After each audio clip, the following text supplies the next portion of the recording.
he rides home on his bike, and he takes a shortcut or something because he's like going through the woods, and he goes through a local cemetery where we get to meet my two favorite characters who immediately accost him. What I love about these two guys is that they're hiding behind tombstones waiting for someone to come by. So as soon as he rides by on his bike, they just pop out and they're like, hey, what are you doing here? On our turf or whatever, like, yeah, you're on the wrong side of the town.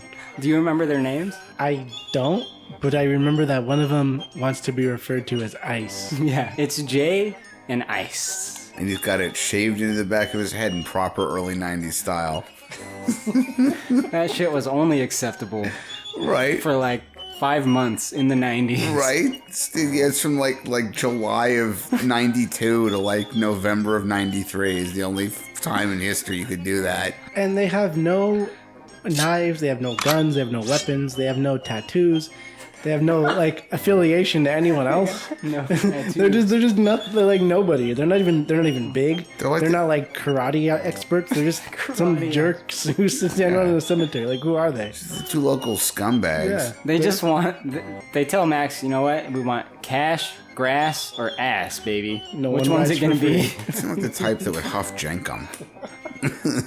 But they're not big. They're not like muscular. They're just They're dudes. They're lame. They're lame as fuck. And they punk Max, man. They take his fucking Nikes, bro. It's so sad. And he has to ride home with no shoes. And then he tells his parents he hates moving there. And he's all pissed off. It's another movie trope. I hate where you moved us to. I don't have any friends here. The two lamest kids in school just stole my shoes. Right. These guys are probably the nerds, right? Right, exactly. They're two weirdos that no one else will get anywhere near, get their asses kicked by everyone else, but you bought the hard ass bit.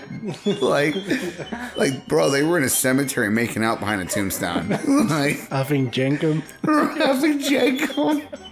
Two complete scumbags. No, dude, these guys don't do shit. They don't even fuck around like that.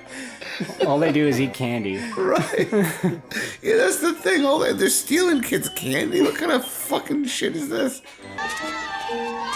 Ding, ding. Ding, ding. Stop and pay the toll, kid. 10 chocolate bars, no licorice. Dump out your sack. Drop dead. Moron. So he goes and takes her trick-or-treating, and he's not really having a good time. They run into Jay and Ernie again, and he just gets punked again in front of his sister. Now, these fucking guys, I mean, I hate to harp on them so much, but they just spend Halloween walking around town, robbing little kids, and threatening to kick their asses, right? Yeah, to take their candy from them. I mean, it's like $19.93. What's a bag of Halloween candy cost? $1.95? $2? There's not even threats of like violence. It's almost like just implied. They never say like, we're gonna kick your ass. They're just like, give us your candy. Or if you're gonna do that and you're hard asses, go steal bags of candy from the drugstore. Drink beer like a regular person. Right? Or yeah, do something that 17-year-olds should be doing on a Halloween. It's like, you're in somebody's backyard because their parents aren't home drinking beers, No shit. What you want to do is steal candy from 8-year-olds and then stuff yourself with it. Like, you know what? When you're at the store stealing the beer or buying it with your fake ID, you can grab some candy at the same time. Now you got candy and beer. And like, where's these kids' parents or like older brothers to like kick their asses? There's no adult anywhere at all. I mean, I got to a point when I was 11, 12, whatever, my parents would let me trick-or-treat in the neighborhood by myself, but the younger kids there were parents everywhere. There was no way there wouldn't be adults around. Like, hey, you're stealing candy from kids, I'm gonna like kick your ass. Right, yeah, exactly. Somebody would have done something. Yeah. You can't stand in the middle of a street on Halloween shoving 8-year-olds and not have somebody eventually say something. But these guys can because they're the local Different bullies. time. Yeah. 1993? I was 10 in 93. I remember 93. It wasn't that different.